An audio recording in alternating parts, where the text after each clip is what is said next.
I could probably give you a curling lesson. All right, let's call this meeting to order. Please rise for the pledge. Oops, habits die hard. I pledge allegiance to the flag of the United States of America and to the republic for which it stands, one nation, under God, indivisible, with liberty and justice for all. Thank you, and welcome, everyone. Could I please get a motion to approve the agenda? I'll make a motion to approve the agenda. I'll second.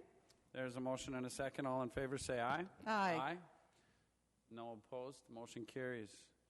Do we have any resident comments and questions? We don't have any on the docket. Any? All right. Mr. Mason? No? Okay. We have no reports, no public hearings. Could I get a motion on the consent agenda, please? So moved to approve. I'll second. Rock, paper, scissors. There's a motion and a second. All in favor, say aye. Aye. Aye. Motion carries. We're moving right along, Mr. Chief Meyer. We're at 8.1, 2006 inflatable boat. Hey, Dan. We got questions. Good evening. Good evening. Good evening, Chief. Oh, and by the way, I've watched a couple of these tapes on that World Wide Web internet thing, and we need to speak into our microphones a little bit better. Okay. And actually, it's him that's the worst. Anyway, sorry, Chief. All right. So as you remember, back in February, you had an offer on the boat, and that was through a liquidation company to try to sell the boat that we were no longer using. Right now, it's in storage up in Stillwater, and we had a few different bids. The one bid that we originally had that we took and we accepted, council agreed to lower the price down. They went through and did their inspection, and what we had is a different lengths. We're calling it 28 foot. Actually ends up being at 22 foot. They don't go by overall length. They go by the length of the hull. So if you remember, that thing has those air tubes that go around it. That's the length we went by. And so the people that are originally buying it were looking for the overall hull length. So that's why they pulled their bids out. There's been a few other bids along the way, and they've gone through and did some inspections. And right now we have somebody that's still interested. We talked to them today, and they're still interested in the boat. It's a lot less than what we originally were thinking we were going to get for it, but it's one of them things. It's a unique boat. It's something that the military uses, Coast Guard.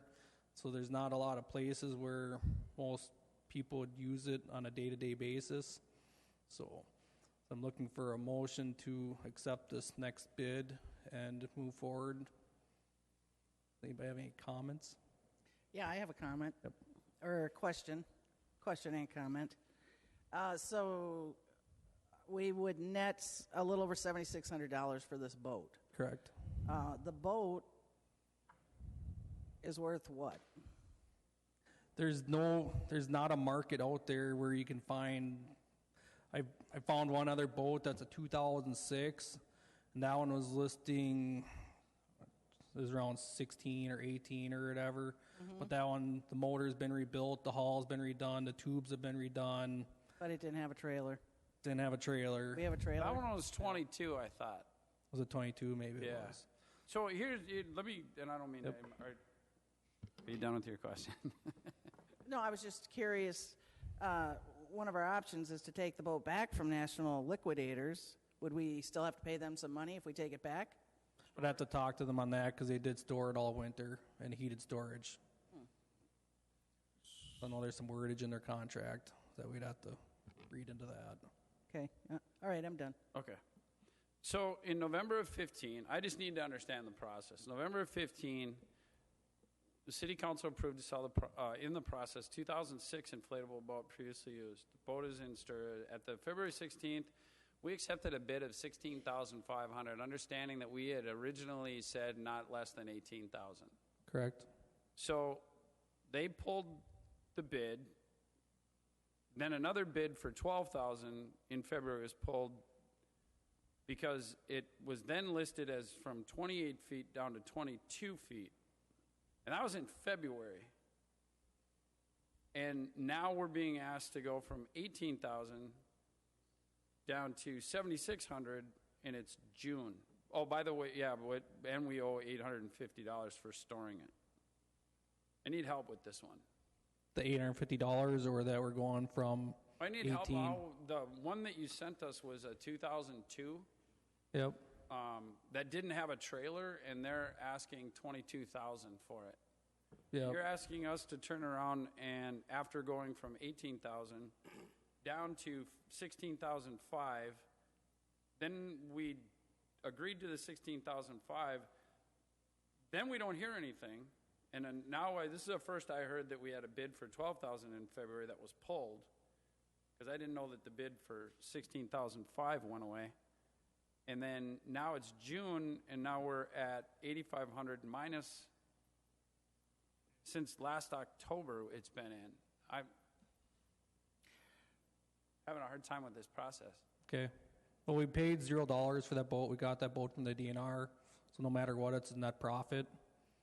The trailer was donated by one of the firefighters. I'm not worried about the profit. Okay. I'm worried about the process. Yep. This is at November in 2006, we have a value on a boat, and we put it out there. We go through this whole process. Now it just boils down to, well, we got it free. We might as well make some money. Is that how we want to run this? Well, it's either that or we can sit on it and maybe we get less. We could put it on a different site. Somebody can take charge and try to sell it on a different site, and we can bring it back. What other steps have we taken other than just this one? I don't even know what it is. Is it a liquidator? It's a liquidation. That they sell boats. That's if you go on your tablets right now, you Google, put in for OTEC boat. That's the only boat that comes up is the one that says Carver, Minnesota. It's the only boat that comes up when you're looking for one for that year and model. So there's nothing really to compare it to. We originally were trying to sell it as a 28-footer, and we're going off overall length, and that wasn't correct. So what you're saying is there's really not a high demand for this No. type of boat. Nope. But there's not a high enough demand that we've gone like 8 months without doing anything about it.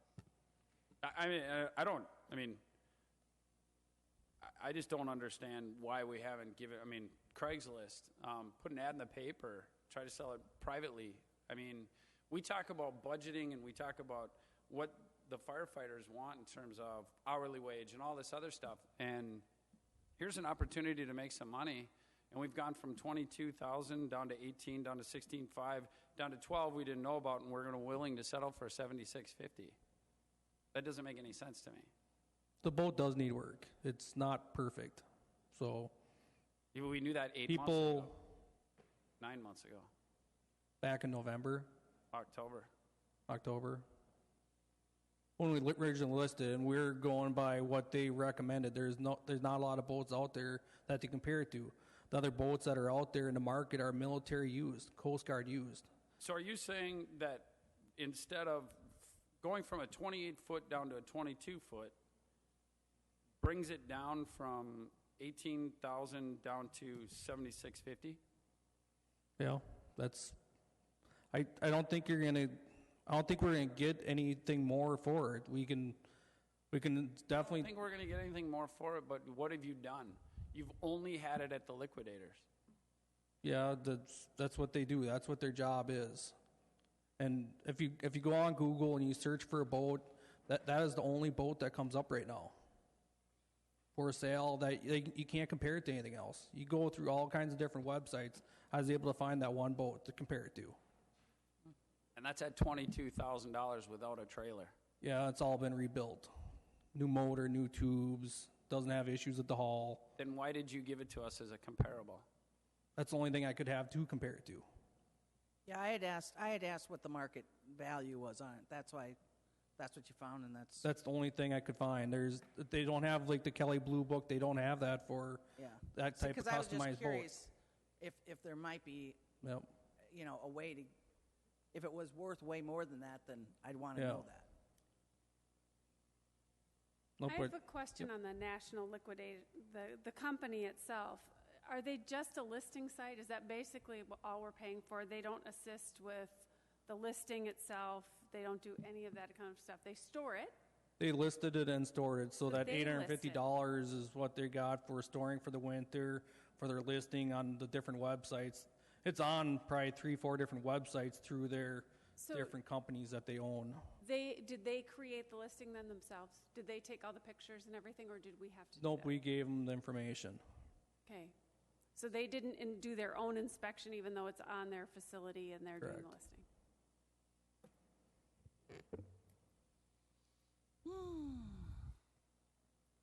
From my perspective, this is disappointing. I mean, I agree with Mike in that it's not just about getting some profit.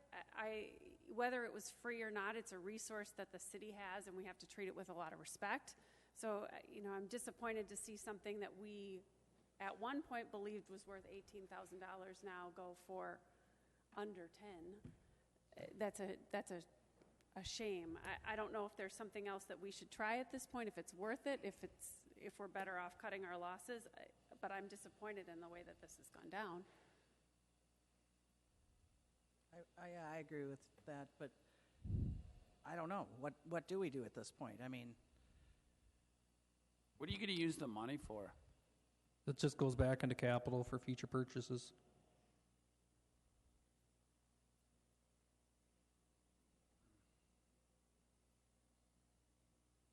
What I'm worried about is we pull it back, bring it back, we could put it on a different site, and we might not get that good of an offer. We listed on the state site with that old aerial truck and the old heavy rescue, the Mack truck. When I did thought we we were get going the to offer? What's that? When did we get the offer for $8,500? On June 6th? June. Yeah, I think Who's it from? Who's it from? Yeah. The names on the paperwork is whoever they had the listing on there. You must be reading from it. So from February until June 6th, we just let it sit on this listing and store? Like nothing happened? You didn't wonder what was going on, or? Well, we had to update some stuff. We had to update the length of the boat, and that was one of the main issues why the first two went through, why they fell through. You're comfortable with this? I mean, with the process, and you're comfortable with the fact that you have the opportunity, that we all agree that this is an $18,000 boat and that's what we should get, and at the end of the day, we have no answer for what we've done for the last 8 months, and then you're comfortable just walking away and saying, well, it was free anyway, we got $7,600. You're comfortable with this? I wish there's... If you're comfortable with this, I will vote for this. Yeah. Well, that's why I'm here. I wouldn't put it on the council packet if I wasn't comfortable with it. You don't I knew think, I knew this was going to happen coming here today, that there was going to be negativity about it. But it's one of them things. You can have it on a different website. This is a site that shows boats. That's the only thing on that site is boats. it lists We could put it on boats, and it gives pictures of the stuff that we gave. This isn't an effort to sell, Dan. Yep. This is crazy to me. If this was my business, I would go insane on somebody trying to treat my business like this. Dan, I think what he's asking you is, aren't you disappointed? I mean, do you really believe it's only worth this? I mean, do you really think that that's all we can get for it? I mean, I think that's really what it comes down to. I mean, if there's a way that we can do it on the state side, as you were suggesting, or some other place where we can get more, I think it's probably a benefit to the fire department and the city to do that. But we have to believe that you believe that this is the best we can do. And if you believe that now this is the best that we can do, I don't know how we were believing that it was 18 before. I mean, that's the confusion. The 18,000 is what they recommended. That's what they felt. They're the boat professionals. I don't know. The boat liquidator, that's what National That's what they Liquidator felt, but suggested. there's not the market out there for them to compare it to. It's a government boat, essentially is what it is. So all the paper we have, it doesn't tell you what the length of the boat is. So they were giving you an estimate of value based on them never seeing it and not having the correct information? Off of pictures. They're from out of Florida. Well, so we came up with a value of 18,000 because this company said it was worth 18,000.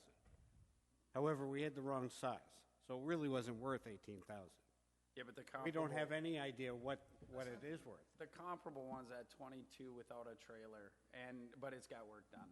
I mean, to have that go down $15,000. Like I said, if you're comfortable with it, Chief, this is your deal. I think it's absolutely insane, but your department. Well, it's my department, but it's also, right now, it's city property. So, You're not giving us any other options. You've given us 3 different options that we were for, and you're presenting us with this one. And you're basically saying you've done everything that you can. There's nothing else to do. The value is wrong. We might as well take this because we got the boat for free. Unless I go sell it, I don't have any other options right now. yep, I just looking at what things sell on the state site, Okay. I don't think we're Wait gonna a get anything minute. more for it. Now, so this is listed on boattrader.com, that's the site? So, okay, pulling it up right now, looking at the one in Carver, it's a 2006 OTEC RIB, yes? Yep. So we have it listed at 26.9 on this site. Would we be better off lowering that price to something else and seeing if we get something higher? I mean, that's a little odd. It's inconsistent kind of with where we're at, I think. And what they did is they opened it up for bid, and that's what we're getting for results back. So they're getting the pricing all across the range. It's like right now we're at an eBay auction. Essentially, that's what it is. We had a minimum on it of 18,000. But right now it's listed at 26.9. Yeah, 18,000 wasn't, I mean, that's as low as we wanted to go. We actually wanted the bidding to start there. Well, what do we want to do? Well, this includes a 10% fee. Yeah. It's up to you guys. I'm not going to make the motion. I'll vote for it because the chief is behind it, but this is not how I would do it. Well, how would you do it? I'd go sell it. I'd go find a way to get out there and sell it for what we had for at least an intention of selling it. But this isn't even 50%. Matter of fact, it's not even 40%. We have it listed at 26,000 and we're willing to take 7,600 because we got it for free. Where's that message coming from? And what's it sending? We have people that are talking about water rates and having a $200 water bill and they're going crazy. And we have the ability we start at 26 and we end up at 7,500. Well, it's been on this site for how many months? It's been sitting at a listing. Yeah. All right. I'm One just saying, listing. if there's some other way to do this, why aren't we doing it? I think that's a because good it's question. from February until now. I'm asking if there's some other way to do this, why aren't we doing it? It's not even. Is it on Craigslist? No, it's not on Craigslist. Okay, so, It's on a national site where you Google it, it comes up. okay. So do we want to look at some other avenues to sell the boat? How about our city administrator? Got any suggestions? No. I would say as far as the value is anyone's guess, because to Carrie's point about what's being shown in the same boat that Dan found, that's what they're listing it for, but they could be getting the same bids that we're getting. So, I don't know enough to tell you what the value is. I can tell you, and I mentioned it to Dan as well as the other chiefs, that I'm disappointed in the process that National Liquidators took with Dan and the rest of his team. It sounds like from what he described as there's been some poor communication related to what bids were taken and when and how that was communicated with Dan and some of his officers. And so I'm not pleased with that communication, and so there's a part of me that's skeptical about if this is a fair offer and who that person is that's making that offer. And Do you need help with that, Mr. Picorni? Dave Picorni from Chaska? so I'd say there's an argument to be made where you take it back and you, at a minimum, you use a different service. I don't think you can use multiple. We have a listing with them, so we can't do Craigslist and put it out for, bid through our own means while they still have the listing. So it'd be either sell it because you think this is the best price and it's not worth the additional staff time to get any more, because you could end up selling it for $5,000 if you put an ad in the paper and collect bids, there's only so many ways that we can sell city property. It's obviously not a throwaway piece, so we either could take in bids or go through some type of bidding site. I'm not aware of any additional means to sell city property than taking in bids or going through a automated or online bidding system.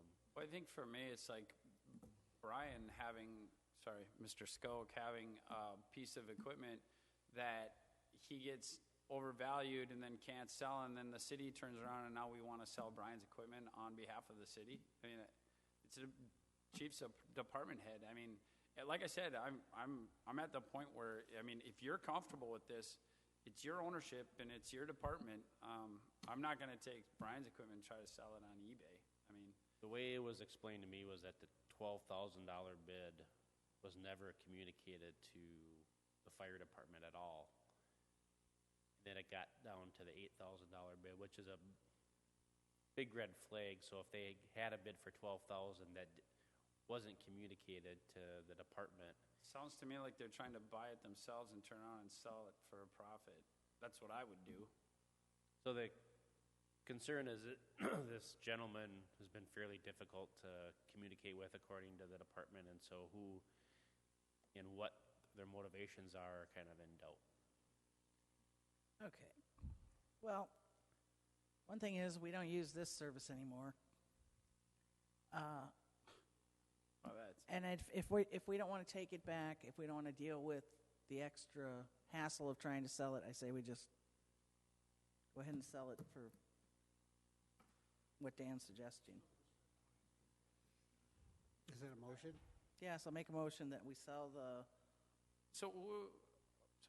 I'm in the middle of a motion, the 2006 inflatable boat for $8,500 with a net profit of $7,650. I'll second.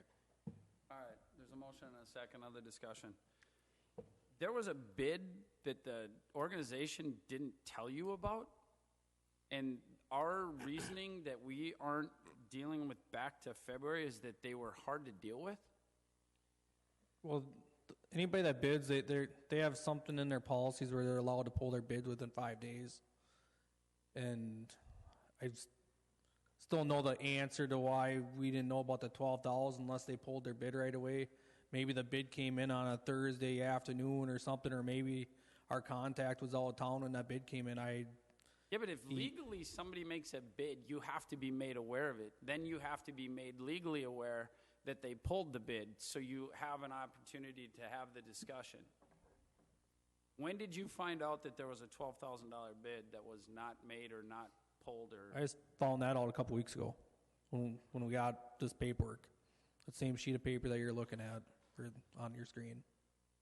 Well, what this says is the bid was made on a 28-foot boat, which turned out to be a 22-foot boat.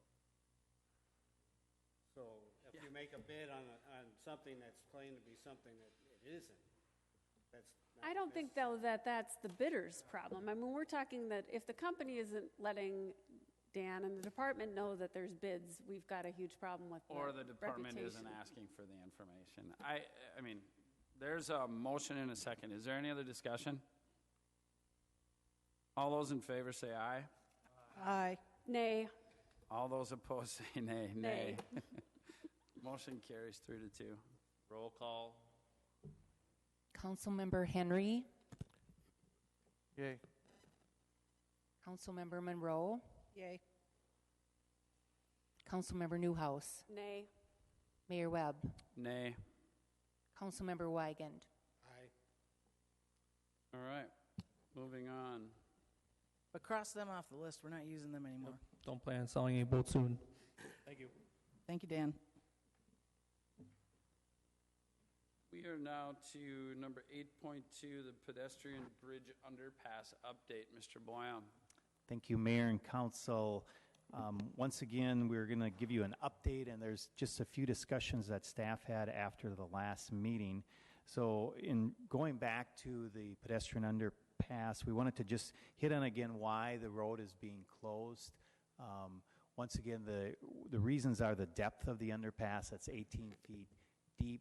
And so in order to put in that depth, you end up affecting a variety widths on existing County Road 11. And to keep traffic going, you would need to build temporary traffic control or bypass lanes. And so also the equipment and maneuverability that the equipment used to place underpass is the 3 reasons listed here. And we've got on the next slide, we've got some of those equipment. You can see the crane and the backhoe. This one actually has 2 backhoes that are using to place. Where's the crane, Dan? Sorry. No, I tried to. I learned this from Brent. You know, he's our expert when it comes to PowerPoints.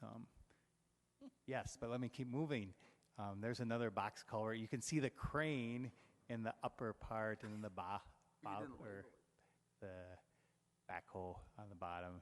And this is kind of a historic picture, but I kind of like the tint of it, and you see the crane. So once again, you get this crane out there putting that on, and that's the depth of it. That's the reasons for the closing. We talked about at the last meeting the 3-week closure. Dan, you just told us that the reasons for the closing was a box culvert. The equipment used to place the box culvert, as well as the depth and cost. Thank you. The 3-week closure is based on discussions with contractors and construction staff. After the last meeting, staff talked about adding some alternates because we know there's been some experiences that certain people have had where they've seen box culverts going quicker. So one alternate would be to reduce the time frame from 3 weeks to 2 weeks, and alternate 4 would be to reduce it to 1 week. One of the things that was in your packet of information that I wanted to discuss is we are trying to, as we talked at the last meeting, kind of keep a bigger time frame for when contractors can actually start this project, because we know they're busy with other construction work this summer. So we do anticipate this would be a late summer, fall start. One of the things with going to the 2-week or 1 week, you know, some contractors who might be bidding on this project might not have the resources to get it done in 1 week or 2 weeks. So one way you can deal with that, if you still want them bidding, is you can say that alternate 3 and alternate 4, you can bid the base bid of the project, which is 3 weeks, but you wouldn't have to give a bid on alternate 3 or alternate 4 to be considered responsive. And I don't know if that... Why do we have to ask for a bid for 3 weeks? Why can't we just ask for a bid for 2 weeks and say this is what we want the project to take?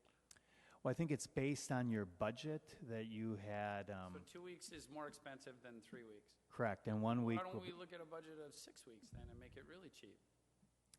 I mean, I'm just using the same logic. This is crazy to me. Yeah, I think it's because 6 weeks, I mean, from looking at the schedule, it's not going to, you know, contractors would start up and then they would I think he's being leave. facetious with Being a 6 little weeks. facetious. Oh, I'm sorry. Let's If go it back costs to the 1, extra 2, get and 'em 3 to- weeks. Why can't we just put out and say we only bids we want is on a 2-week process? I mean, you could do that, but based on our discussion earlier this year with the budget for this project, if you do it and say 2 weeks, I mean, our professional opinion is you're going to be paying more than some of those estimated amounts that we talked about on this project. So that Aren't we- $440,000. Yeah, and here's my concern Ticks me off. is we're talking about all these other projects that these other contractors have. When is Carver going to become a priority for these contractors? It isn't a priority. It boils down to what they do and when they can do it. But my point is that we're telling them right now that it's more expensive to do it for 3 weeks, and we're putting that out there, but we'll give you extra to do it for 2 weeks. Why don't we just put it out there at 2 weeks and see what hits? But now we've told them all that, hey, it should be more, so anyway.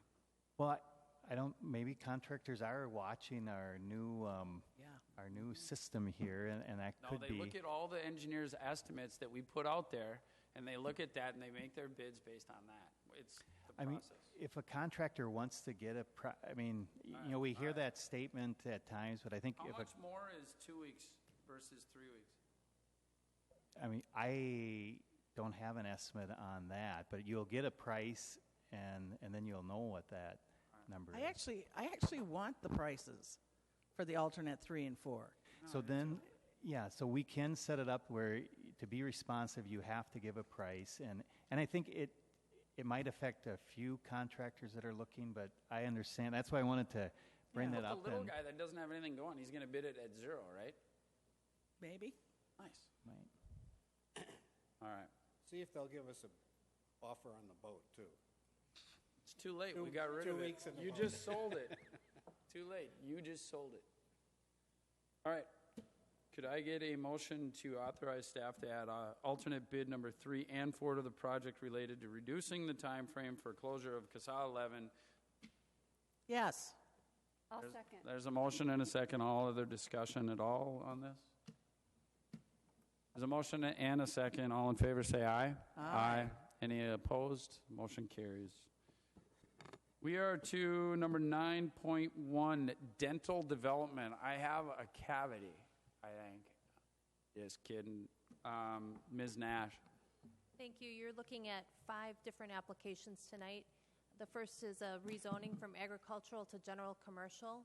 The second is a variance to permit access directly onto a collector road. Your ordinances would prohibit that, so they are looking at having a access on the far western side of Dahlgren Road that would serve the entire development, and asking for permission to allow that to enter onto Dahlgren directly. We're also looking at the preliminary plat tonight, the site plan for the development of the dental office, and the final plat. Do you have any qualms with any of this? No. Everything is in your packet in terms of staff review of it. The only thing that is different than anything we have done recently anyways is that the developer is requesting that the city consider reimbursing for certain costs related to the extension of utilities. You have typically and routinely reimbursed for oversizing of pipes. They are also looking in this case for over depth of pipes, which is basically if they could serve their development with pipes at a certain depth, but if we're asking them to go some incremental amount deeper, that we pay for that cost of going incrementally deeper into the Are we ground. asking that? They are requesting that. No. They're requesting. No, are we asking them to go deeper than they need to? They could, yes, Why are we doing that? to serve properties to the west. Okay. And then also they are asking for, as you can see, they have to go under 11 with the sewer line, and they are asking for us to pay for the casing, which is a, What? But Corny, here, I'll let Mr. Dan P- explain the casing because all he's right. going to do a better job of that than I am. So yes, I casing, can't see that. My computer's down, so you're going to have to be like pretty specific. yeah, so the sewer is on the east side. In order to get the sewer underneath County Road 11, you have to kind of jack a pipe or directional drill a pipe underneath the ground. And because if there's ever a problem with that pipe in the future, you put it within a casing so that if there's ever a leak or something and the city had to dig back down and pull that pipe out, you aren't having to dig up the whole road in the future. So, right, so there's a casing pipe that's larger diameter. The small 8-inch sanitary sewer pipe is in the middle of that. Do we have a list of what the reimbursement estimates are? I've seen it. I can't get my, again. We don't have an No, estimate at I this haven't time. seen, that's what's going to be my question, is do Oh. we have ballpark figures of what we're looking at here? No, we don't. Well, then we'll get to it when we have those Well- numbers. And I will add that the casing under 11 is a cost that is not a typical cost for development to bear. Well, unless before they I were going agree under to 11. something that we're going to pay, I want to know what the numbers are. Isn't that logical? Is that logical, Mr. Picorni? Or You're not answering me. Come on up. Yeah, come on up, Dave.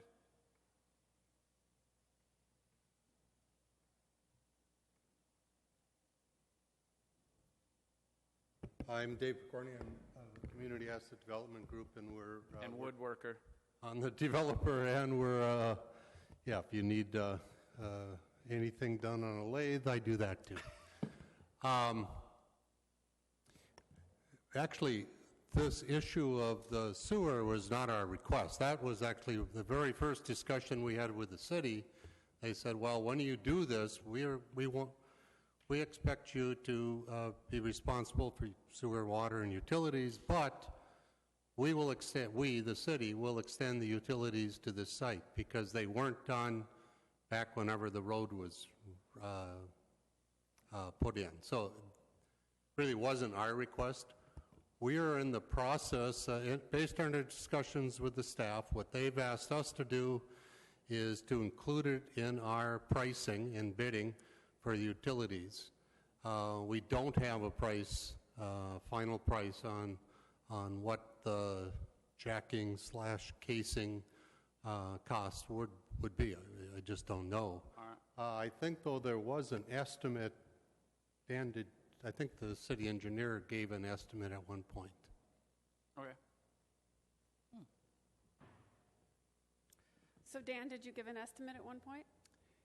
Yes, we worked on some costs based on the Ironwood and Park and Ride project when Minger Construction kind of jacked underneath County Road 11 there. And Well, we're not talking, just so that we're using the right terminology for me, we're not talking about paying for the jacking. We're talking about paying for the casing that the line goes in. correct. And Okay. So what, do you have an estimate on the casing that the city would be responsible for? So we don't have an exact price on just the I don't want casing. so I said estimate, just a ballpark. Right. We're going to do it. I mean, we want this development to go in. I just don't want to blindly go, yeah, it's 800 million. You've seen Picorni work numbers. Right, so the pricing that we did for staff was the price, so it wasn't like pulling out the casing, it was the price as if you were jacking a pipe at 20 feet versus jacking it at 30 feet. And so we did have those estimates. And I don't have it right in front of me, but it was in this range of like $40,000 to $50,000. For the casing alone. Well, that was the difference in jacking between a 20-foot depth and a 30-foot depth. So at that point in time when we did So that what you're talking, No, so we didn't, what I'm trying to say is we didn't do an estimate just on the casing pipe itself. We did it on jacking an 8-inch pipe at 20 feet deep versus jacking an 8-inch pipe at 30 feet Okay, deep. so that's one of the things that they're asking for. Then we've got the other thing of the casing. So we know 40 to 50 for the increased depth. Right, and some of the over depth through the site. So that was Okay. kind of a total. So that Right. one is just for that, but we still have to kind of have an idea on the casing. Is that the only other one? It was Yeah, over depth and oversize and casing. Were those the two that you said, Cindy? Correct, and then there is also an extra extension of the utilities to the north side of Dahlgren Road that staff is requesting that they price out as part of their development, that the city could, at their option, extend. that the city could extend at our option. Correct. Because Then we the don't city need would- them to put utilities to the north side of, And then the city would pay for that. right. Okay. So Dan, did you have engineers' estimates on those other two items or no? Yeah, the last item was just more of a discussion with public services and myself, so it wasn't putting an estimate together, but we anticipated it's in this 25 to 30,000 to extend To extend across. those utilities on the north side, as Cindy was just saying. Okay, so we've got the 80,000. over depth Yep. and oversizing. We've got the extend the utilities on the north side, but we're still missing that casement piece, correct? Just a ballpark figure on the casement, Dan.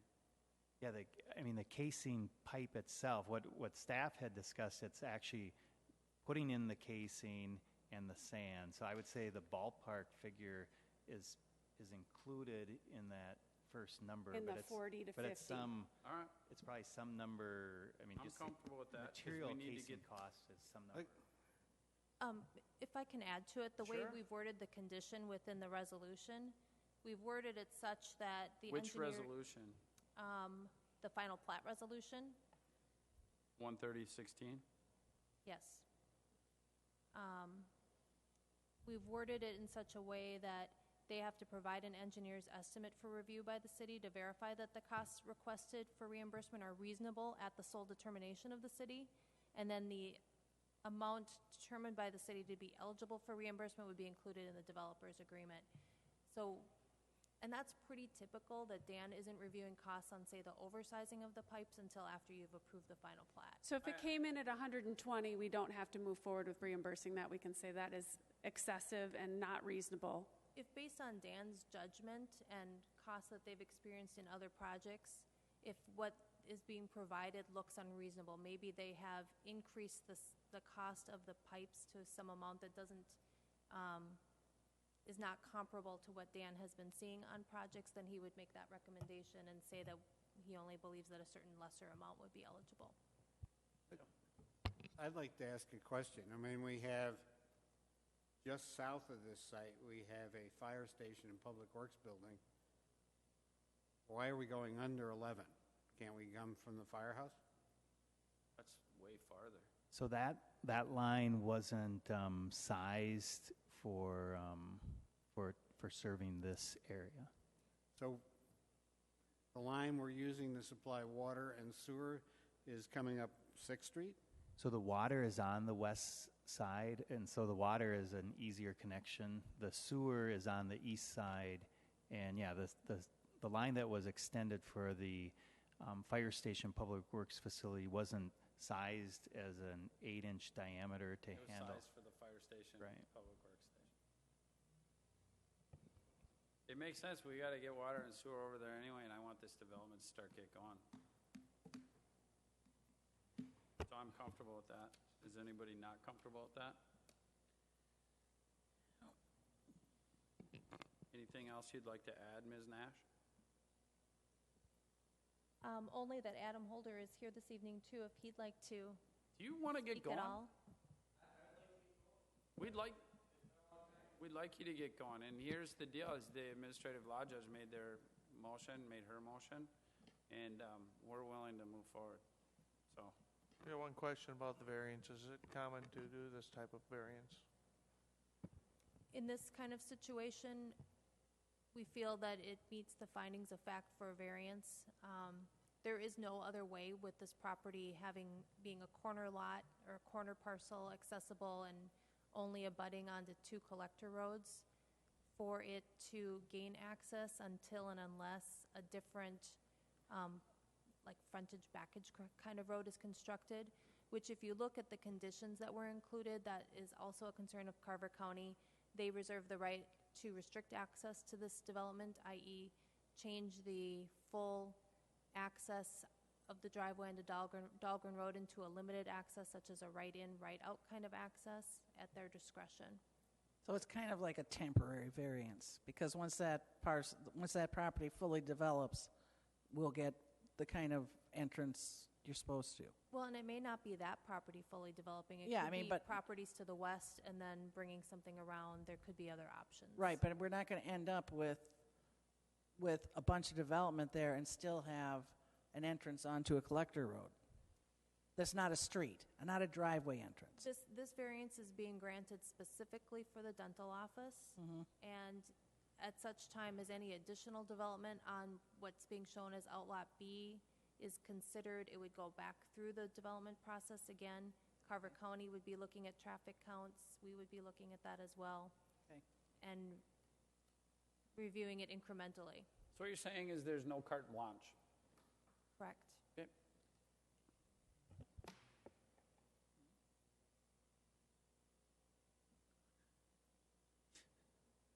This is fun. Are we done? Yeah. I'm going to make a motion to adopt Resolution 12616, approving the rezoning from agricultural to general commercial. I'll second. There's a motion and a second. Is there any other discussion on this motion? All in favor say aye. Aye. Any opposed? Motion carries. And I'll make a motion to adopt resolution number 127-16, approving a variance to permit a driveway to enter directly onto a collector street. I'll second. There's a motion and a second. Any other discussion? All in favor say aye. Aye. Any opposed? Motion carries. I'll also make a motion to adopt resolution number 128-16, approving a preliminary plat for the Carver Dental Office. I'll second. There's a motion and a second. Any other discussion? All in favor say aye. Aye. Any opposed? Motion carries. I'll make a motion to adopt Resolution 129-16 approving the site plan. I'll second. There's a motion and a second. Any other discussion? All in favor say aye. Aye. Any opposed? Motion carries. I'll make a motion to adopt Resolution 130-16 approving the final plat for Carver Dental Office. I'll second. There's a motion and a second. Any other discussion? All in favor say aye. Aye. Any opposed? Motion carries. There you go. We're glad to have you in town. Yes. I'm glad you bought Cindy's house. Me too. Yeah, welcome. We want to try to be part of the solution. Doesn't mean it's going to be easy, but we want to help. Moving on to 9.2, 2017 street and utility improvements. Mr. Boyum. Thank you, Mayor and Council. As you can see on the screen in front of you, the council reviewed the 3rd Street Bridge project back in March of this year, and some of the items that were discussed related to 3rd Street was the current poor condition of the 3rd Street Bridge. In order to get in line for MnDOT funding for a bridge replacement, you need to have approved plans that are prepared and then sitting there for grant funding or bond funding. And finally, removal or replacement of that bridge triggers the Section 106 requirements, which are triggered through the Corps of Engineers and SHPO and require, in the past, you've had to do a bridge improvement study based on, the Main Street Bridge and the 4th Street Bridge replacements. Oops. So after that March meeting, council directed staff to do a survey with the public on the 3rd Street Bridge and what they felt was needed. In general, it was reconstruct or not, and I think the city got very few responses. We also talked about it on that April 13th design work session where we walked through the project with the public, and there was various mixed feedback that we received at that time. And so since then, staff has identified the following options for council consideration. Option 1 is to remove and replace the bridge replace it with a bridge that looks like the ones on Main and 4th Street. And here's a picture of the 4th Street Bridge. Some of the pros of that is that it maintains vehicle access. It addresses the poor bridge condition that currently exists on 3rd Street.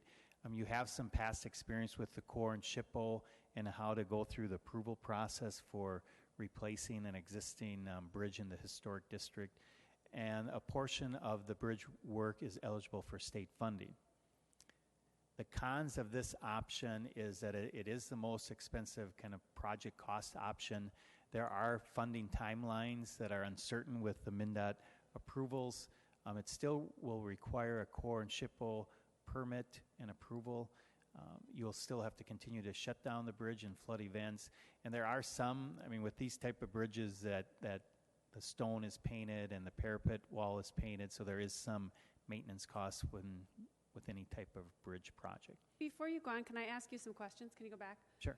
How much was our share of the 4th Street Bridge? And we did get state bonding help for that, correct? So what was our share on that? So your share was in the, I think, less than $200,000 range for construction costs. You have to pay to remove the bridge, and you have to, some of the parapet wall stuff that was on the other side, there's some city costs there, and I think the lighting they did end up paying for, but there was some questions on that. So around the 200-ish mark. Yeah. And that was inclusive of our feasibility study and all of that, or no? That was probably construction costs, so they don't pay for the engineering costs associated with the bridge. Okay. So there would be those costs. So and we maybe spent just rough numbers, Yeah. we maybe spent $300,000 out of pocket for that bridge. Okay, question number 2. You said that in a flood event, then if we reconstructed, removed and replaced with a bridge like the 4th Street Bridge, we would still have to close it during a flood event. Correct. Why? Is there an option that we would have that would make it so we wouldn't have to close it in a flood event? Is there some type of bridge that could go there that would prevent that? You could do some type of flood wall or temporary flood wall that you could put up, but because of the elevation of the bridge itself, and to match into the existing areas adjacent to it, you can't raise it up high enough to avoid doing some type of filling or flood On wall. the top. Right, Like sand, correct, which is what we have to do still on Main Street if we have a flood event correct. on that new bridge. Yep. Yeah, it doesn't take care of any of the flooding problems. Right, I'm just wondering if there's something else we should, if we're going to replace it, is there something else we should be considering that may make it so that we don't have to do that? That's a lot of weight on a bridge, too. Okay, keep going.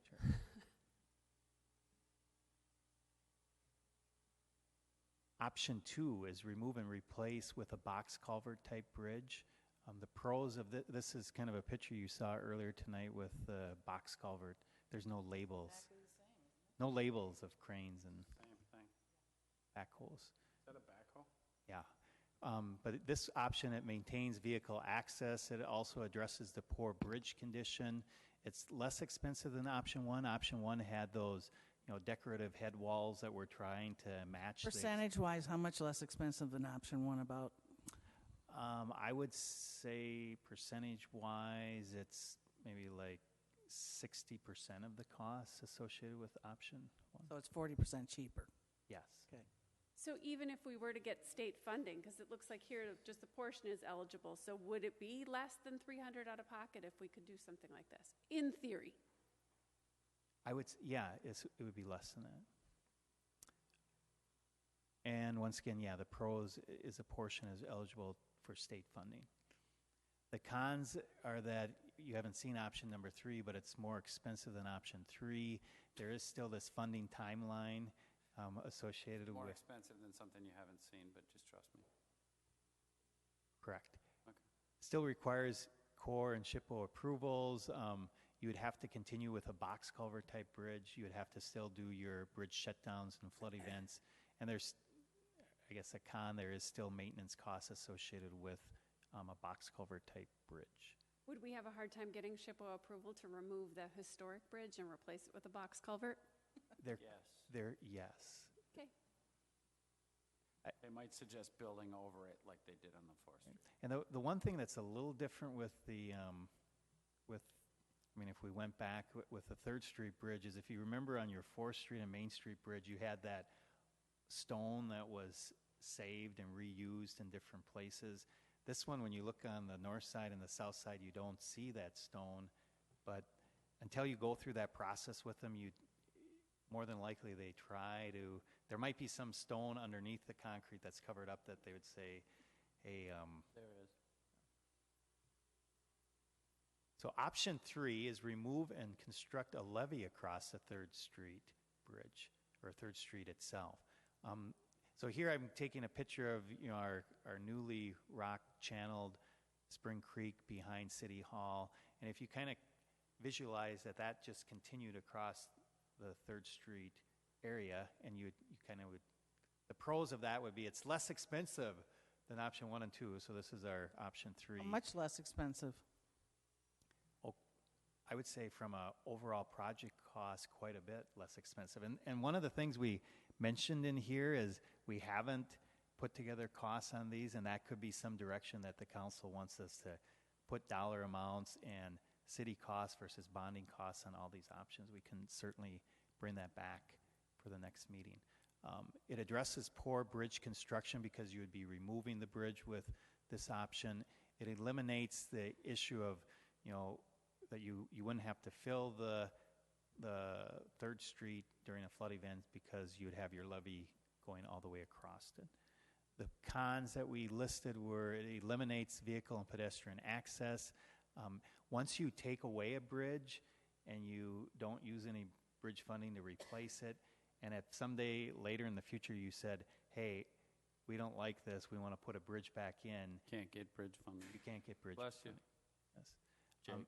Because you're removing the existing bridge and digging into Spring Creek, you'll still require a Corps and SHPO approval for this option.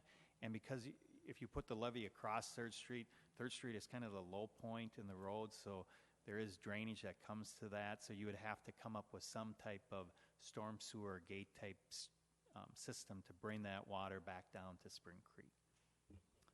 And then finally, option 4 is the option where you actually close the bridge to traffic and make repairs to the existing bridge. Some of the pros of this option is that you could leave 3rd Street open and have more of a plaza type use. We don't anticipate any SHPO process for because you're not removing the bridge, the historic bridge in the area. It is still eligible for some state funding because you're making repairs to an existing bridge, and the rating of the bridge allows it to receive either funding for replacement or repairs. It is anticipated to be less overall project costs than option number 1, where you're putting the head walls and the pipe underneath. The cons is that that option does eliminate the vehicle access. You still would have pedestrian access. It may still require a core permit, but not to the extent that you have to go through with the Section 106. You would have to continue the bridge shutdown and flood events like you do now on 3rd Street. And the cost for repairing 3rd Street Bridge is something that it's unknown at this time. We'd have to have our structural engineers come in and look at the cracks. And one of the things that was helpful in getting SHPO to agree to replace the other bridges is that you don't have like record plans of these historic bridges and when they were built to say, okay, here's the kind of footings that they were put in back in 1900 or 1890, whenever these bridges were built. So there is some unknowns, and so that's something that you could do some fixes, but over time there still might be some issues that occur in the future, and so that's considered a con. Besides all this discussion on the 3rd Street Bridge, the council did meet with residents. Certain council members were able to make that meeting on April 13th, and also the staff reviewed things on May 19th. And just looking through the overall street, alley, and utility improvements, those are all listed on the figure drawing to the right. Almost all the streets have street and utility improvements. There is some streetscape improvements that are proposed on Broadway. The timing for these street and utility improvements are somewhat dependent on if you're going to include the 3rd Street Bridge in this with all the other improvements. And right now, just based on the fact that the state legislature didn't approve some bond funding, the funding part of bridge bonds are unknown, and so we can definitely see this project lingering to 2018 if we're going to try to get bridge bond funding. So the actions that staff were looking at tonight was to talk with the council on these preferred or these different bridge options and see if there's ones that is preferred and if there's more information that might be needed for us. Can I add an option? Sure. I don't want to spend money on this bridge. We have 3 bridges going through a middle of downtown in a 1-block area. What I'm proposing is that we bollard off, because we still need the parking down to that bridge. We still need the pathway so that you can park on the other side of the bridge and walk across to our downtown businesses. I'm proposing that we bollard off both sides of that bridge so that people cannot drive down. You can put in a bollard for next to nothing. And I say that we actually do something in the sense of, and again, these are up for discussion, but a pathway going down the middle, whether it's paved, whether it's rocked, tiled, some kind of pathway. We could even just plant grass, or we could do a community garden right along there and have that be an attractive part of downtown while providing access to downtown businesses and continuing the parking. We would lose. That squeaking chair is going to be the death of me. We can, I totally forgot where I was. That's really kind of option 4, isn't it? I mean, just to cut off traffic on the bridge altogether, keep the bridge there, make some basic repairs. Don't you think? I mean, it's... That option number 3 or option number 4 up there is saying that you repair the bridge and then don't allow traffic. But to what extent do you repair it? I mean, the number that he put on there was essentially less than option one, which is the most expensive option. Okay, so it's Why like would a we need, hybrid why where would we have- need to replace the bridge if we don't have traffic on it? Right Or there. why would we need to repair it if we don't have traffic on it? Right, I think we could have our structural engineer look at it and say, here's the repairs with just, right, if you aren't having that loading from traffic, I think there's just some amount of repairs just because it's, I can't use the pointer on that, but, the head walls of the concrete are like cracked and falling down, and there's some sidewalk repairs, and there might be minimal repairs in some of the joints where it just seems like if you don't do something, even without traffic, that could fall eventually. So I think there are some minimal repairs you need, but not to the extent. Well, the minimal repairs that you put up there, you can go back to it. Right, Go back to the next one behind that. Sure. That one, option 3. I want to talk about that when we get to it. All right, I totally lost where I was, so. Okay, option 3 would mean getting rid of the bridge and just having the levee run through there. But would there be some sort of way to cross over the levee on 3rd Street? Pedestrian-wise, is that planned for this?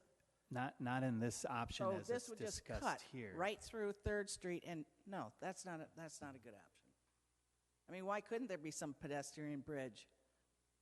No, we could look at it as, at least as, I think it was based on staff's kind of review of the discussions we had from the survey and the discussions that we got from that resident design meeting, that the pedestrian bridge feedback that people had said is, well, if we're going to build a bridge, why don't we just build a bridge where we can get vehicles and pedestrians? Well, yes, but a across? pedestrian bridge couldn't possibly cost anywhere near what a bridge that handles automobiles. Or it Correct. could be built for a lot cheaper. Ooh. I just, he's going to tell you they're expensive, that's what I think, that's all. Well, Oh, I don't see cutting off A pedestrian bridge is the a lot. western part of 3rd Street from downtown with the levee and not having some way for those people without going a block or two out of their way to get downtown. So a pedestrian bridge, right, is less expensive than that option 1 type bridge. It does get closer to a box culvert type crossing, but it's definitely,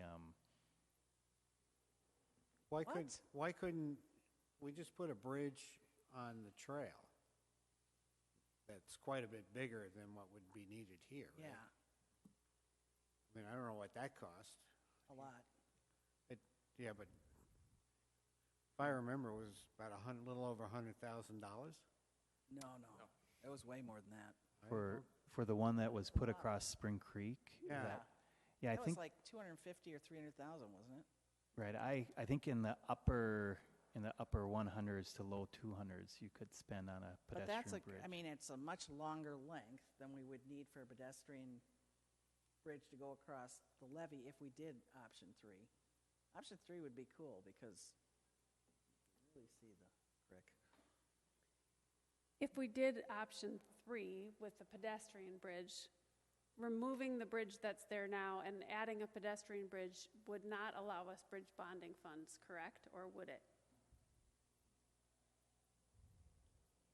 The removal isn't covered, so the removal, but that's a very small cost in the overall bridge cost. Okay, so pedestrian bridge be covered?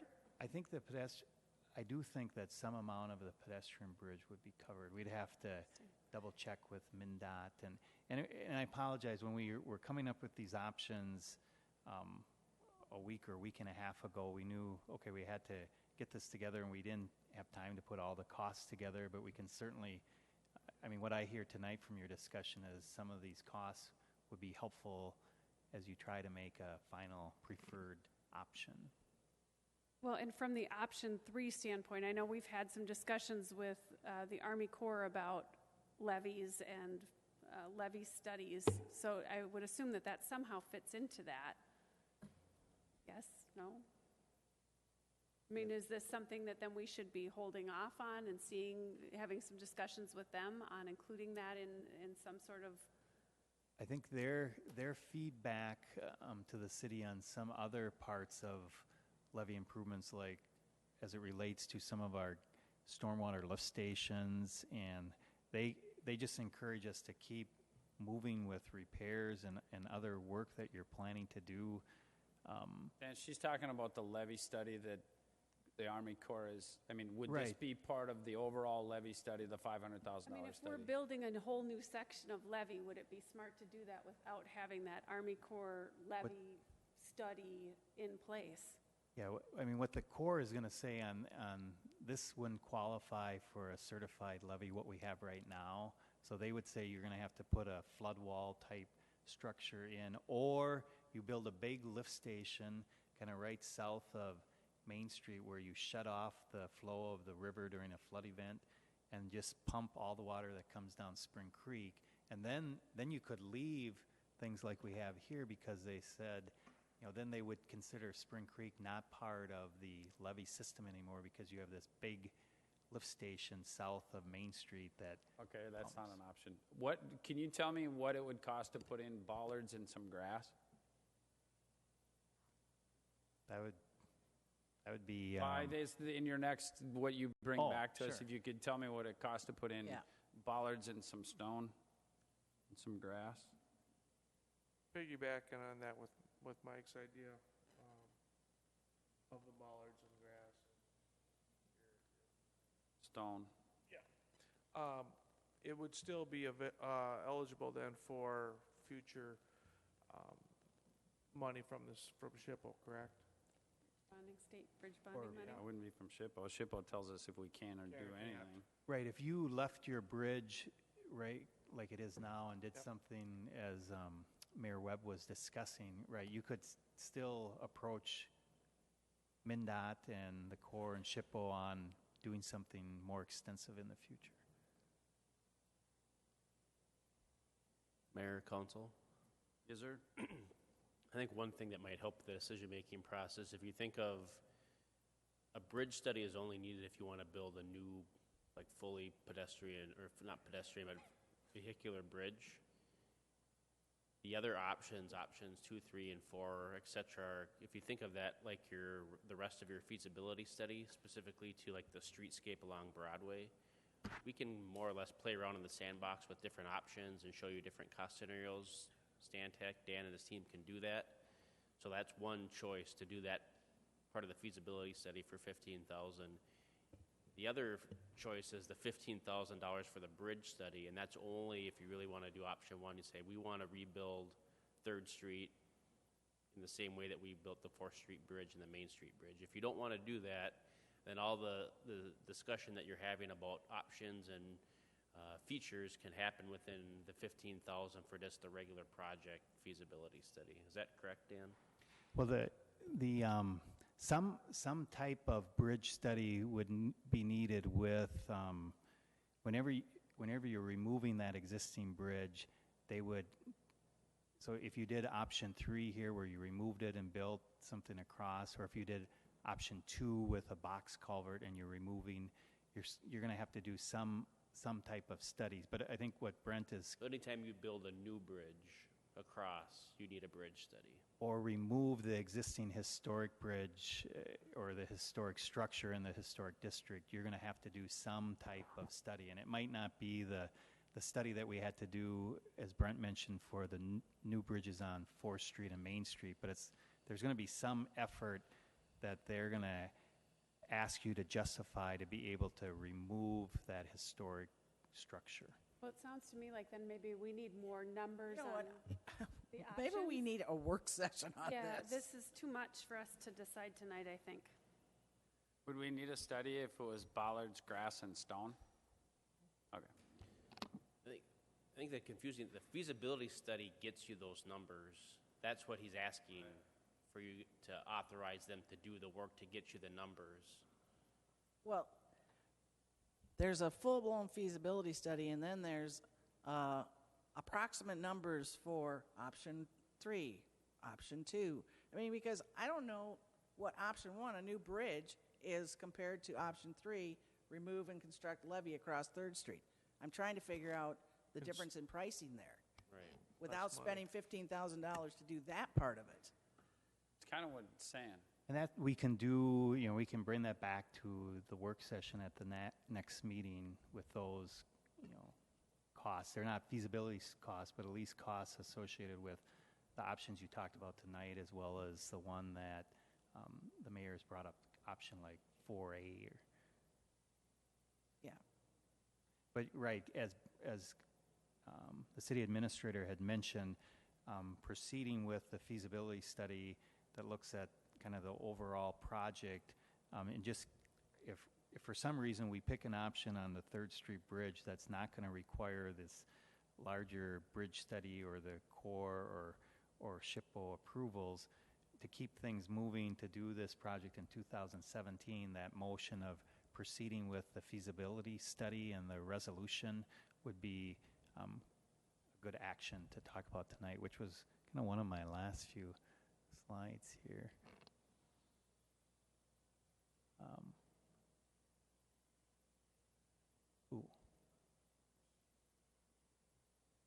There we go. So I think what we were talking about, that motion 1, if we stay away from that motion but concentrate on motion 2, that would be helpful in the overall project schedule that we provided in the back of your report or council memo. Okay, I'll make a motion to approve Resolution 12216, authorizing city engineer to prepare a feasibility report on the 2017 street and utility improvements for an amount not to exceed $15,000. I'll second. There's a motion and a second. Any other discussion on a motion to approve a feasibility study on our 3rd Street Bridge? So Dan, just to be really clear, that is not No, for it's not the feasibility bridge. on the bridge. That's for the entire project that we're talking about, everything that's up here, correct? Correct. Okay. Oh, got it, okay. So it will include numbers on these options and the project as a whole. Right, so the feasibility report will be the more detailed study, but I think what we're hearing from your discussion tonight is coming back with some of these other numbers at your next meeting, which we'll do. Is that included in the $15,000 part of the feasibility study? I would say yes, because it's not going to be the final. What you say is what we have to go by. Oh, yeah. All right. There is a motion to approve Resolution 12216 not to exceed 15,000 and a second. Any other discussion? All in favor say aye. Aye. Aye. Any opposed? Thanks, Dan. Sorry about being Motion carries. All right. No, it was a lot of stuff and options and pros and cons. Yeah, so- can I make one suggestion? It would have been nice to have had that PowerPoint in our packet. I mean, even if you can't get it done until a little bit before the meeting, if we could just get it before the meeting, I would like to. Moving on to 9. No, go ahead, Brent. I wouldn't mind Dan just running through with the council what he's planning to present at the next meeting to make sure that you get everything you're looking for. Sure. So to review what I wrote down for actions is at the next meeting, we'll be bringing back. Is that at the next city council meeting or work session? Either one, which Okay, you all right. prefer. So we'll be bringing back those numbers related to option 1 through 4, as well as some discussion related to option 4A, where it's just very minimal work, and giving you not feasibility report numbers, but rough opinions of probable costs. I would suggest a council meeting because you can't take any action at a work session. So. Okay. Outstanding. Anything else on that? 9.3, Mr. Harris, council manager form of government. Good evening, council. The city has been considering for several months now the possibility of going to the voters at the general election this fall with a proposal to switch the city from a Plan A to a Plan B city. I will give a brief run-through of what's involved in the process, and consistent with direction that the council gave to me last month, included in your packet tonight for your consideration and comment and possible adoption, is a resolution placing the adoption of the Plan B form of government on the general election ballot in November. Carver is presently a statutory city, also sometimes known as a Class A city. A statutory city is the form that you have run for many years. There's 4 councils and a mayor. The council appoints the clerk treasurer. Council appoints the commission members. Biggest issue, council appoints the personnel. The city council has all the administrative authority in addition to the legislative authority, and that's really what we're talking about mostly when we look at going to Plan B. And the council may appoint a city administrator, which of course the council has done. If you go to a Plan B city, nothing changes on the council. The big changes are the council appoints a manager. The manager may, but need not be, the current city administrator. I'm not suggesting anything different here, but that's usually what happens. And I want to point out, because this is a council initiative, this is not a staff initiative. This is something the council has been talking about and thinking about for quite a while. This isn't coming from Mr. Merrick or from city staff. But here are the big changes. If the council does this and appoints a manager, the council continues to have its legislative and policy-making roles, but the administrative roles are carried out by the city manager.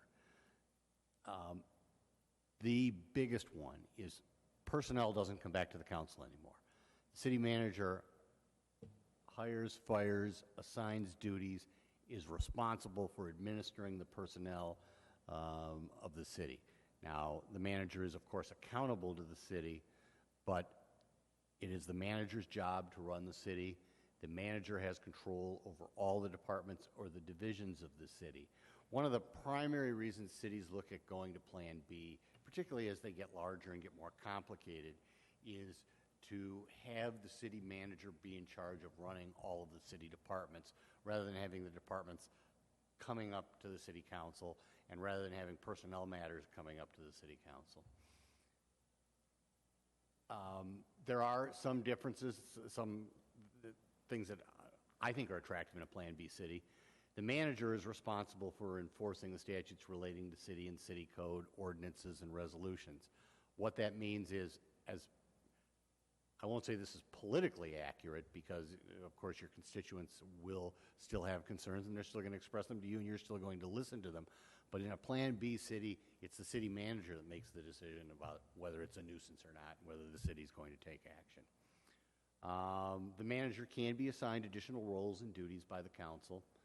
The biggest one is the council doesn't get to direct staff anymore. The council directs the manager, but the council doesn't direct the staff that report to the manager. And that's one of the biggest changes as a city goes to Plan B. In my experience, as I've seen cities do it, it can be a much more efficient way to operate, but there's a bit of a transition for the council when that occurs. And candidly, a bit of transition for the staff who might be more used to having a direct access to the council. In a Plan B city, statutorily, the council assumes park responsibility, but they can have an advisory park board or commission. I don't anticipate that would be substantively different than how you're handling it now. In a Plan B city, the manager is the purchasing agent for all purchases and contracts that don't exceed $20,000, unless a lower limit is established by the city. That means miscellaneous purchases under that amount won't require council approval. They'll certainly be submitted to the council as part of the regular financial packet. At least that's always been my experience in Plan B cities. The manager prepares the budget, but the council is still the approving authority. The statute's technically different on how budget is handled in a Plan B city. Practically, I doubt that the budgeting process would be much different. There are limitations in the Plan B city statute as to what a council can do to increase amounts fixed in the budget resolution, or more appropriately, reduce amounts appropriated. Technically, in a Plan B city, once the budget is set, it's the manager's job to run the budget, enforce it, and allocate it, not the council's. The manager has to specify for each contract the city fund from which the payment is made. I mean, that's more ministerial. Some things you need to know, and it's important for the public to know. A city administrator is typically a contractual employee, but there's a process in it where a city administrator can be removed. It's a little different for a manager. After a manager has served for 1 year, before the council could remove a manager, if the manager requests, the city has to provide written charges as to what the basis is for the removal, and there has to be a public hearing before the council. Pending that, the council may suspend the manager with or without pay. I just want to make sure the council's aware there are more procedural safeguards in terms of the process that would have to be followed in removing a city manager as opposed to perhaps terminating a city administrator. Adoption of Plan B. It can happen it can get before you one of two ways. Like many things, it can get before you because you decide it's appropriate that it be before you, or it can get before you because you can get a petition brought forth, signed by a certain percentage of the voters. In this case, it's council initiative. It's the council that's been considering this for quite a few months now and evaluating this, so it's your action. If you wish to move forward with this, there is a very specific format of a ballot question that has to be called for. In your council packet is a resolution, because that's what I was directed to do, I think the second meeting last month, was to come back to you at this meeting with a resolution with the specific ballot question, which is statutory. And the ballot question on the PowerPoint is in the resolution before you, which is, shall optional Plan B, providing for the council manager form of government, be adopted for the government of the city? That's the question that would go on the ballot. It would go on, if the council approves the resolution, it would go on the ballot at the general election. Then you need to know that if you adopt the resolution, it goes to the general election ballot, and the ballot question passes, the Plan B form of government is implemented, and it has to remain in effect for 3 years. After 3 years, if the council or the public decide they don't like it, you can kind of go through the reverse process, and you go back to the voters and ask them to abandon it. One other practical question. If the ballot question passes, the city is then a Plan B city. Practically, the Plan B gets implemented at the point in time the city hires the city manager, or appoints the current, more likely appoints the current city administrator as the city manager. But statutorily, it becomes effective upon the passage of the ballot question. There are certifications that have to be filed with the Secretary of State and the county auditor that are pretty perfunctory. But I'm here to answer any questions. If the council does wish to proceed, there's an appropriate resolution in your council packet that you could adopt, and then the ballot question will be on the November general election ballot. Does anyone have any questions? I have a question. Shoot. Oh, were you going? Okay. Okay, so basically what this boils down to in a nutshell is if we go to a Plan B city, our city manager would be responsible for all personnel issues, right? Correct. Except So- his position. Yeah, except his position, right. So if we didn't go to Plan B, couldn't we just make the city administrator responsible for all personnel issues? You can't statutorily do that. Unfortunately, if you're going We to... can't make policy that says, I'm just curious. I would say no. Of course you would. Okay, Well, thank you. I'm You want assuming, a long-winded explanation that wanders? I'm assuming if we had a personnel issue that came to trial for something, let's say somebody filed a suit because they didn't like the way they were terminated, then the city council would be responsible, not the city administrator, even if we had City manager. kind of dictated that he had that responsibility. Well, if there is I want to make sure This is understand. going back to Cindy's question. Right, but We could tell Brent he has the responsibility for personnel issues, but the reality is the law would say we are responsible. correct. Okay. Sorry I made it more complicated than it should have been. That was the only question I had. But we have then 1 year from when we appoint somebody, let's say Brent to be city manager, so we can get rid of him easily. Well, once, I want to be very fair. I gotta pick up right- Cities typically have a contract with their city administrator that has some provisions dealing with termination and benefits and termination. The city managers get similar protections in theirs.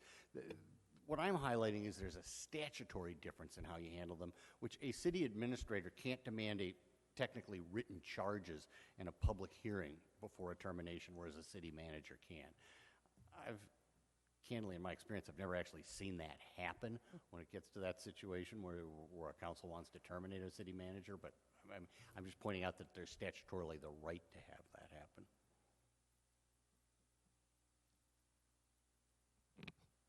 I'll make a motion to adopt Resolution 124-16, calling for placing on the general election ballot for the election to be held on November 8th, 2016, a question for consideration by the voters of the City of Carver as to the adoption of Plan B form of government for the City of Carver. I'll second. There's a motion and a second. Any other discussion at this point? All those in favor say aye. Aye. Any opposed? Motion carries. We are now to my favorite part of the evening where we get updated and we get Hey, Jake. schooled by Jake. Speak to us, brother. All right. Well, I'm here to Who are you? What's your name? My name is Jake Hartman, and I am the administrative intern for the City of Carver. Thank you, Jake. And I'm here to request the approval of Resolution 123-16, which will authorize staff to submit a grant application to the Carver County CDA Community Growth Partnership Incentive Grant Program. And kind of the purpose of this program is to assist cities with redevelopment plans to help maximize the potential economic value of underutilized areas. So the particular grant that we're applying for is a maximum amount of $7,500. And that money would be used for the redevelopment of 926th Street West, the former My Pillow factory. You can see a picture up on the PowerPoint.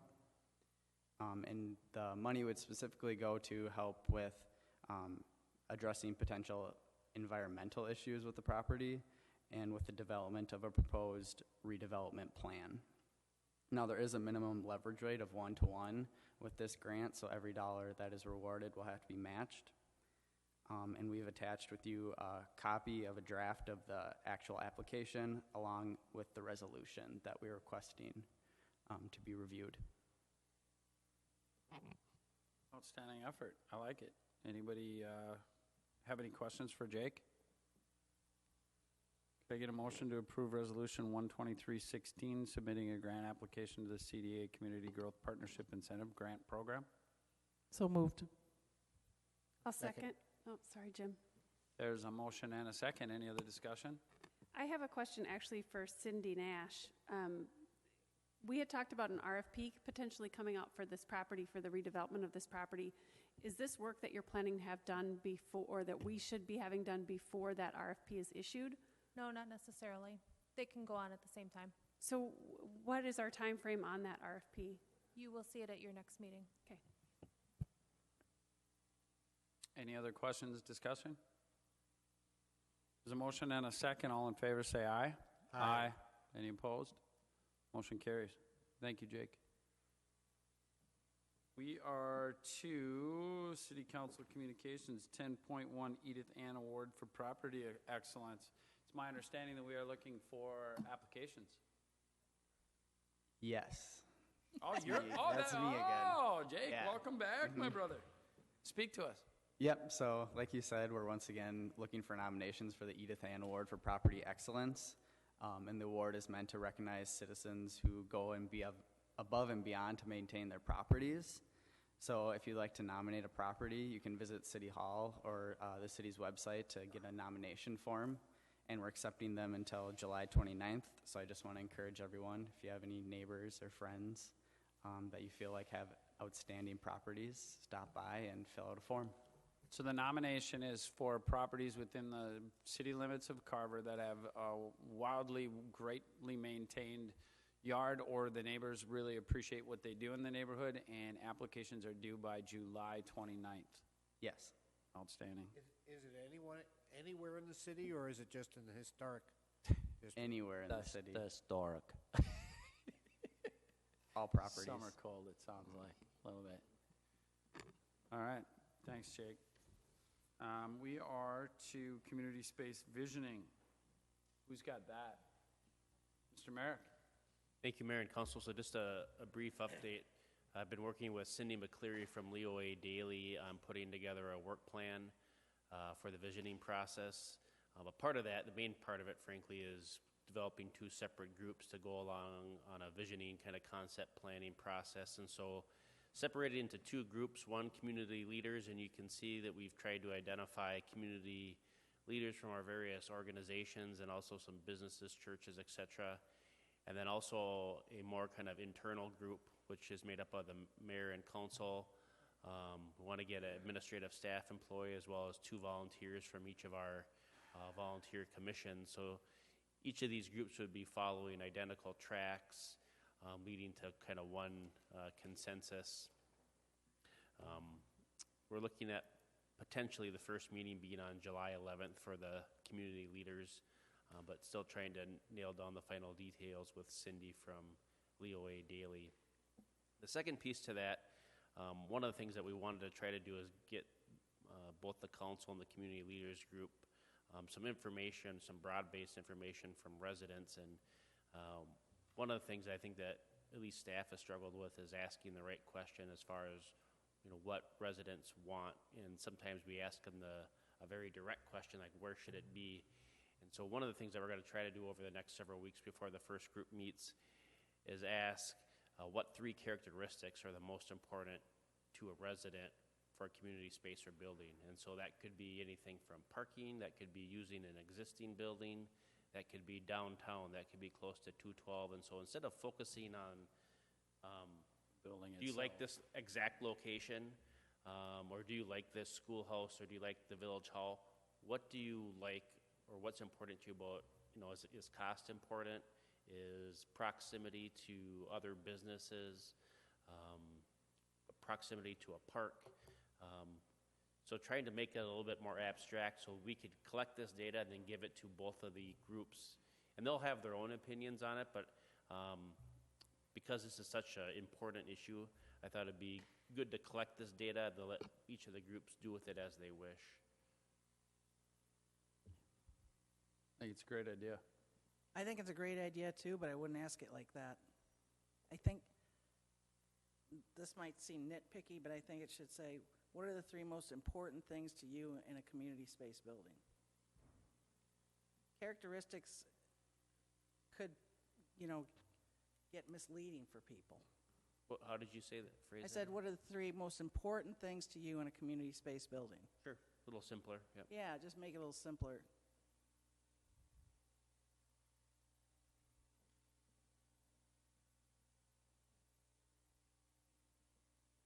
Maybe they don't agree. Is that all you got, Mr. Merrick? Mm-hmm. All right. Let's move on to Ms. Monroe. Anything that we got city council communications. I was at the planning commission meeting last Thursday where all we did was talk about that new dental office. Good, you had something to do. Actually, that's not true. We talked about the downtown plan. And also got a couple people for the Community Space Task Force. That's it? Why again? We had an HPC meeting on Tuesday, and we talked about doors and gutters. And I would be concerned about on the gutters. on the sidewalk on 4th Street, but other than that, that meeting went quite well. All of you missed a good canoe trip yesterday. River was a little high, but still passable. And I was impressed because there were two families camping in Riverside Park. Oh. Our plans to put campsites in, in fact, one had a fairly good-sized trailer. That's all I have. Hank? The Parks Commission met up at the park last Monday, and we had a plaque dedication for the work that was done with the roofs for the Dugouts? yeah, for the dugouts. And then we walked around the park and looked at space and potential ideas for expanding some youth fields. Then we had an Eagle Scout come, and for one of his Eagle Scout projects, he'd like to build some benches or something along those lines. So we have Brian working with him as far as some ideas with that. That's it. Red? I really don't have anything. Carver County Leaders Meeting is coming up soon. Mr. Merrick, do you have anything you'd like to add? I have three things.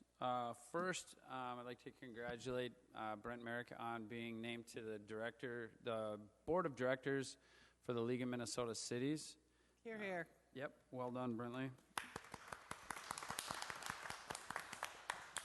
Second of all, kind of the caveat to that, Brent and I and Vicky Sanzaiden attended the League of Minnesota Cities TLG conference, and I got a ton out of it. It was extremely beneficial. I think that some of the things we'll be able to enable in what we're doing on a daily basis, as well as big picture thinking. But the caveat rolls into, I was approached by a number of individuals from throughout the state that work at the top levels of the League of Minnesota Cities, including Dave Unmocht, the director of the league. All had fantastic things to say about Brent Merrick. So the Brent Merrick show continues. But everybody, what I really appreciated is we're really getting our name out there in terms of having recognition as well as having excellent people. And we had a very good showing from the Southwest area. Lori Hokanen, as well as Chelsea Peterson, both highly involved in what is going on at a state level. And it's really good to see the involvement from our administrators in this area. Let's see here, great things to say. And Brian Skoke, if there's any possibility for the rocker, if we could change this chair or grease it or something, because there was almost somebody going nuts. Does anybody have anything else they'd like to add? We should compliment Brian for the fine job that he did with the freezing air. Yeah, outstanding. I actually am not ill today, although he is ill. Could I get a motion to adjourn? So moved. Second. Motion to adjourn and a second. All in favor say aye. Aye. Motion carries. Thank you.